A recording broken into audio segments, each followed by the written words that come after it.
اور آپ یہ دیکھیں کہ سر میں یہ اس کی مثال ایسے ہے کہ اگر آپ ایک جگہ پہ جائیں تو تندور آپ کو نظر آئے گا تو وہاں تندور ہی تندور ہوں گے، باربیکیو کی شاپ ہوگی تو باربیکیو ہوں گے. اب یہ ایک ایسا شہر ہے جہاں پر ایک یوٹیوبر نہیں ہے، اتنے یوٹیوبر ہے کہ اسے یوٹیوب ولیج کا نام دے دیا ہے اور سارے پیسے کما رہے ہیں سر. ہر 3 میں سے ایک بندہ جو ہے وہ یوٹیوب سے پیسے کما رہا ہے. یہ کمال بات ہے، کمال پیسے کما رہا ہے. ہاں مطلب یہ ہے کہ اس کی ویڈیوز کامیاب ہیں. بڑی بات ہے کہ ان میں منفرد ٹیلنٹ ہے، مختلف قسم کا ٹیلنٹ وہ دکھا بھی رہے ہیں، کیونکہ یوٹیوب پہ ایک قسم کا چینل ہوتا تو ظاہری بات ہے اتنی کمائی تو نہ ہوتی. لیکن ہم دیکھ رہے ہیں کہ پورا گاؤں اور پورے گاؤں میں جو ہے ڈفرینٹ قسم کے ان میں جو آرٹسٹ ہیں، یعنی آرٹسٹ آپ دیکھیں نا کہ آپ دیکھیں ہر قسم کی اپنی ایک کلا ہے اور وہ دکھا رہا ہے. تو یہ بھی بڑی بات ہے روح صاحب اور سہا. اور بچے سر بڑے میں نے دیکھے، مطلب اس ویڈیو میں بھی خاص طور پر جو بچے ہیں وہ یا تو بڑوں کو کرتا ہوا دیکھتے ہیں، تو بچے جب ان کی اپبرنگنگ ہو رہی ہوتی ہے تو اسی وقت دیکھتے ہیں کہ اب بھی ہمارے بڑے یہ کر رہے ہیں تو ہم نے بھی یہ کرنا ہے. اچھا یہ کمال بات یہ ہے کہ یہ چھتیس گڑھ اسٹیٹ میں ہے. اچھا اس گاؤں میں تو میں نہیں گیا، لیکن چھتیس گڑھ اسٹیٹ رائے پور اس کا جو کیپٹل ہے وہاں میں گیا ہوں. اور مطلب یہ ہے کہ اس کی بھی ہاں جی اس کی بھی آبادی جو ہے تھوڑی سی ہے، اتنی زیادہ نہیں ہے. لیکن چھتیس گڑھ اسٹیٹ کے بارے میں چونکہ ماؤسٹ بہت زیادہ ہیں اور وہاں پہ کہا جاتا ہے کہ کارروائیاں ہوتی رہتی ہیں، ٹیررسٹ ایکٹیویٹیز ہوتی رہتی ہیں، اس کو قابو پانے میں ہندوستان کو کافی دقت کا سامنا ہوتا ہے. لیکن اس کے باوجود ایک گاؤں میں اس طرح کی ایکٹیویٹیز ہیں جو بہت ہیلدی ہیں. انٹرٹینمنٹ سر بہت زیادہ زیادہ تر جو ویڈیوز بنتی ہیں، اگر آپ یوٹیوب کا یہ چینل یا اس ولیج کے جو یوٹیوبرز ہیں ان کو سبسکرائب اگر آپ نے کیا اور اگر آپ دیکھتے ہیں تو کانٹینٹ زیادہ تر سر وہ سیریس نہیں بناتے. یہ دیکھیں انٹرٹینمنٹ کا کانٹینٹ بناتے ہیں زیادہ تر، ایسی ویڈیوز جو لوگ بڑا پسند کرتے ہیں اور جس میں نا فنی ویڈیوز اور ایسے ہیومر والی ویڈیوز بناتے ہیں. ٹک ٹاک بھی کافی زیادہ بناتے ہیں اور دو اچھا پیسہ کما رہے ہیں، یہ اچھی بات ہے، اور سارے مل کے کما رہے ہیں اور ایک ہی چیز سے کما رہے ہیں. اور مزے کی بات یہ ہے کہ 15 سال کی عمر سے لے کے 80 سال کی عمر تک کے لوگ ہیں جو یوٹیوبر ہیں. سارے یوٹیوب ولیج نام رکھ دیا اس کا. میرے خیال سے جہاں وہاں پر بزرگ لوگ ہیں نا ان کی ویڈیوز دیکھنی چاہیے. بہت بڑا اداکار چھپا ہوا ہے.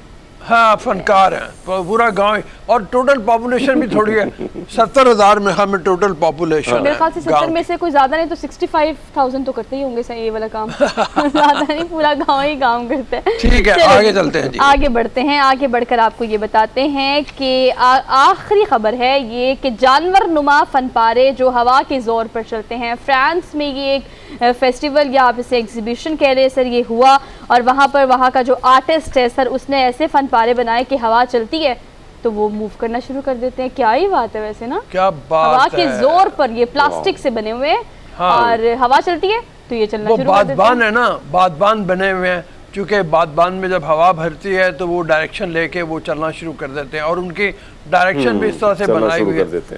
ہاں ڈائریکشن بھی اس طرح سے بنائی ہوئی ہے کہ وہ آپ کو ایک سمت میں چلتے ملتے ہیں. بہت انٹرسٹنگ لگ رہا ہے سر. بہت آرٹسٹک ہے، بہت آرٹسٹک ہے. فرانس میں یہ ہوا سر، ایک منعقدہ شہر ان کا ہے وہاں پر بروڑو آئی تھنک اس شہر کا نام ہے، جہاں پر یہ فیسٹیول ہوا اور اس میں یہ سارے کے سارے جو ہے نا پلاسٹک کے بنے ہوئے. اور آرٹ جو ہے یہ ایک ہی آرٹسٹ جو ہے اس نے یہ سارا فن پارے بنائے ہیں. اور خصوصیت بس جناب اس کی یہی ہے کہ ہوا جس رخ کو چلتی ہے یہ اس رخ کو چلنا شروع کر دیتے ہیں. اور اس سے ڈفرینٹ چیزیں بنائی ہوئی ہیں، کچھ گاڑی ٹائپ بنایا ہوا ہے نا، گاڑی ٹائپ اور کچھ اس طرح. ٹھیک ہے میں چلتے ہیں بریک کی طرف. ہمارا ڈیلی ڈوز ہو گیا. ڈیلی ڈوز کے بعد اب ہم لیں گے بریک اور واپس آئیں گے تو پولیٹیکل ہیپننگ ڈسکس کریں گے ڈیٹیل میں. ایک چھوٹی سی بریک لینی ہے، واپس آتے ہیں. Keep watching. Good morning public.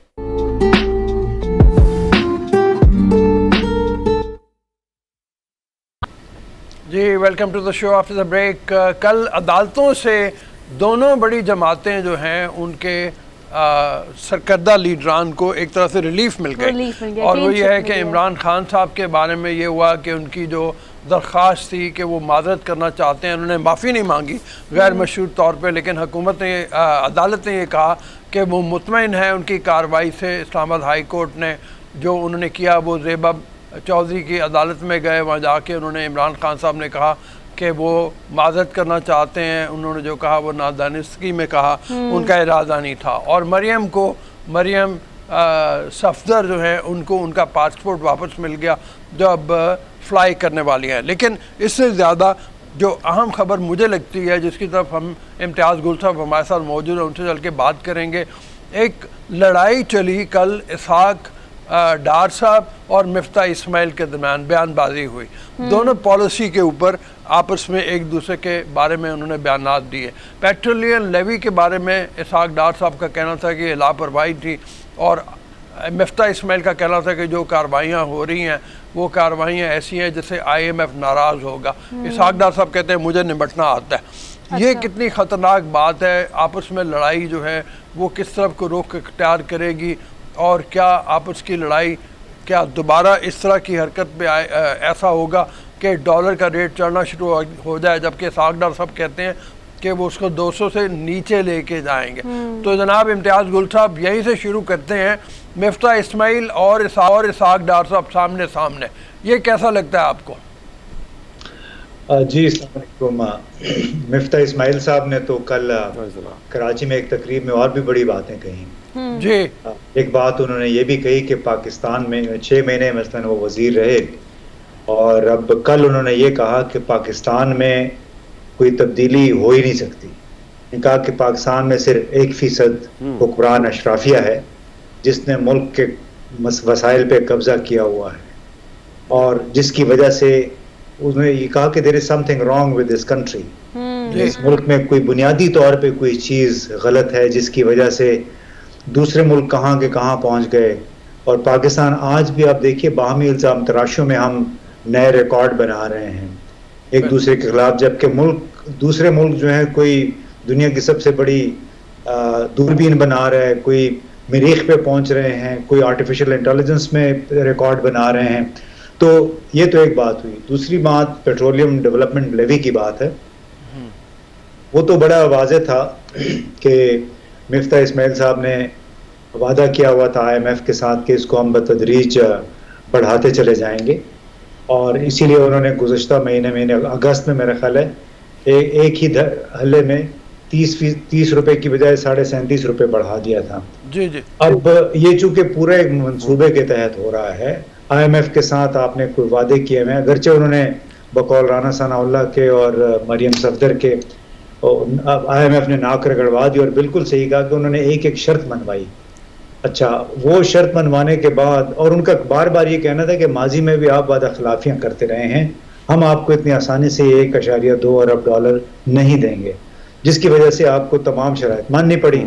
اب جس دن اسحاق ڈار صاحب نے ایک ورچوئل میٹنگ کی پاکستان میں IMF کے کنٹری ڈائریکٹر کے ساتھ، اس کے بعد انہوں نے کہہ دیا کہ ہاں جی وہ پیٹرولیم ڈیولپمنٹ لیوی جو ہے اس کو ہم دیکھ لیں گے ہمیں. اور اس کے بعد بیان انہوں نے دیا اسحاق ڈار صاحب نے کہ جی وہ انہوں نے نوٹ کر دیا ہے تو کہ آپ مطلب اس کو فریز کر سکتے ہیں، ابھی مزید نہ بڑھائیں.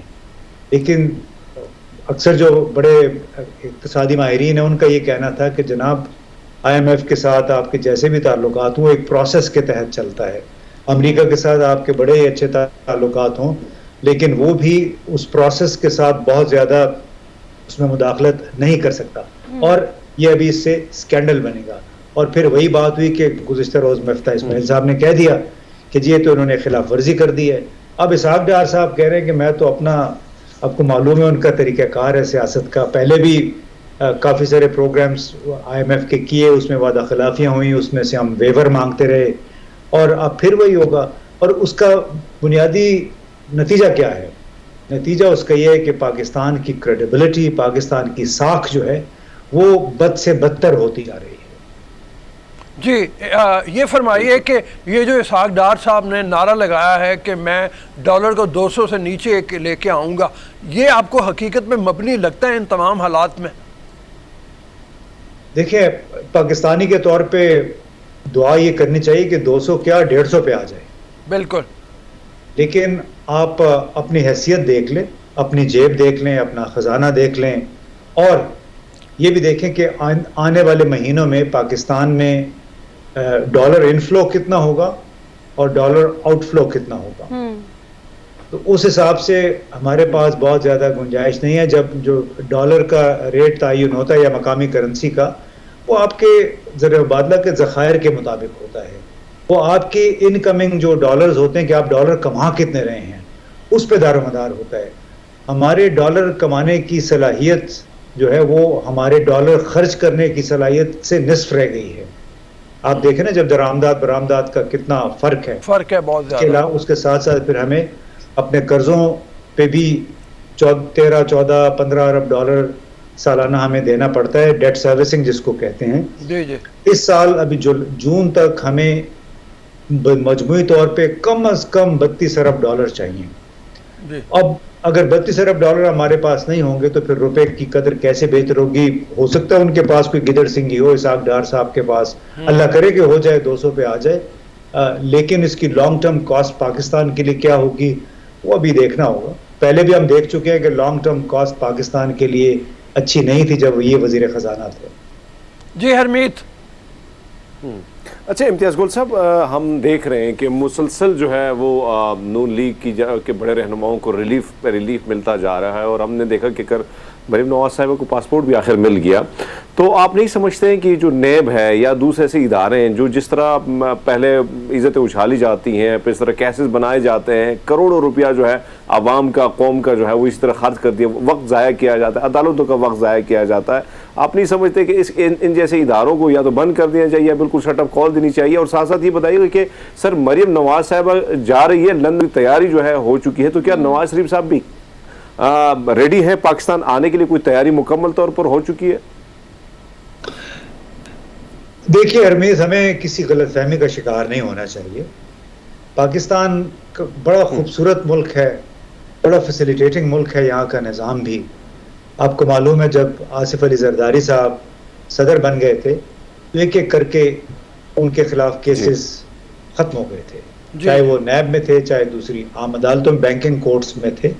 اسی طرح جب 2013 میں نواز شریف صاحب واپس آئے تو ان کی فیملی کے خلاف جتنے کیسز تھے وہ ایک ایک کر کے سارے عملاً فریز ہو گئے. ہاں جب پاناما کا اسکینڈل سامنے آیا تو اس میں کافی سارے کیسز نے دوبارہ سر اٹھا لیا، اور اس حوالے سے بڑے لوگوں نے ہمیں یہ بھی کہا تھا کہ ان لوگوں کو ہم پاناما کے مسئلے پہ ہم ان کی سپورٹ نہیں کر سکتے ہیں. بڑے بڑے لوگ تھے اس میں، اور یہ قوم کو وعدہ دیا گیا تھا کہ کرپشن کے معاملے پہ کسی کو معاف نہیں کیا جائے گا. اب دوبارہ چونکہ ان کی حکومت آ گئی ہے، عدالتیں بھی ماشاءاللہ بڑی سمجھدار ہیں، کچھ ریلیف عمران خان کو مل گیا، کچھ ریلیف کافی سارا بلکہ ریلیف اب شریف گھرانے کو بھی مل رہا ہے. اور اس کی بنیادی حقیقت یہ ہے کہ چونکہ وہ حکمران ہیں اس وقت اقتدار میں ہیں. اس سے بڑھ کے بات ہمیں یہ ذہن میں رکھنا چاہیے کہ یہ باقاعدہ ایک مکمل کھیل کا حصہ ہے، کیونکہ نہ تو زرداری صاحب کے خلاف کیسز کسی سیاسی حکومت نے بنائے تھے، نہ ایکچوئل جو انسٹرومنٹ تھا نیشنل اکاؤنٹیبلٹی بیورو تھا تو وہ کسی سیاسی حکومت کے میں نہیں سمجھتا کنٹرول میں تھا. نواز شریف اور ان کے گھرانے کے بارے میں جتنے کیسز تھے، ان کے مرکزی رہنماؤں کے خلاف پی ایم ایل این کے جو کیسز بنے وہ سارے نیب نے بنائے تھے. اس کے بعد جس انداز میں پی ٹی آئی کی حکومت کے دوران اس کو یہ لوگ اچھالتے رہے، اور عمران خان نے بھی بے وقوفی میں سمجھتا ہوں اور ان کے ساتھیوں نے ہر معاملے کو اچھالا کہ ابھی فلاں کے خلاف یہ ہوگا، فلاں کے خلاف یہ ہوگا. ان سب کو پتہ تھا، شاید خاقان عباسی صاحب کو بھی پتہ ہے، جو اب یہ مطالبہ کر رہے ہیں کہ احتساب کرنے والوں کو بھی احتساب ہونا چاہیے، کہ احتساب کا معاملہ پولیٹیکل انجینئرنگ کے طور پہ ایک ہتھیار کے طور پہ استعمال ہوا ہے مخالفین کو دبانے کے لیے یا مخالفین کو اپنی طرف کھینچنے کے لیے. کسی سیاسی حکومت کا اس میں اتنا عمل دخل نہیں رہا ہے. ایسے میں نیب کا کیا جائے پھر امتیاز گل صاحب؟ جی حرمیت. جی امتیاز گل صاحب، ہم ایک تو دیکھ رہے ہیں، آپ بھی اسلام آباد میں رہتے ہیں، اور آج میں گزر رہا تھا تو نادرا چوک پورا جو ہے وہاں پہ مورچے جیسے بن گئے ہیں اور کھدائی کر دی گئی، پورا کھود دیا گیا ہے، اور رینجز بھی ہمیں نظر آ رہی ہے. ایک طرف کسان ہم دیکھ رہے ہیں کہ وہ بھی آج 7واں دن ہے وہ روڈوں پر ہیں، وہ شارع فیصل کو انہوں نے بلاک کیا ہے. ایسے میں وفاق نے آلریڈی اپیل بھی کی تھی، ریکویسٹ بھی کی تھی کہ جو صوبے ہیں ان کو وہاں سے پولیس کی جو نفری ہے وہ دی جائے، انہوں نے وہاں سے انکار کر دیا ہے. ایسے میں ان سارے حالات کو خان صاحب نے بھی جو ہے، یا فواد چودھری صاحب کا جو ٹویٹ آیا اس میں بھی کہا گیا کہ اسی ہفتے یا 2 ہفتے میں جو ہے کسی بھی وقت لانگ مارچ کا اعلان کیا جا سکتا ہے. ان ساری صورتحال سے کیسے نمٹا جائے گا؟ کیونکہ بڑے مشکلات آپ کو نہیں لگتے ہیں کہ ساری چیزیں سمجھانا، کیونکہ فوج کو اگر یہ بلائیں گے تو مجھے نہیں لگتا کہ فوج آئے گی اور اپنے عوام پر ہی چڑھائی کرے گی. آپ کو کیسا لگتا ہے سر اس ساری صورتحال کو؟ دیکھیے بڑی افسوسناک صورتحال ہے، اس لحاظ سے کہ اس ملک کا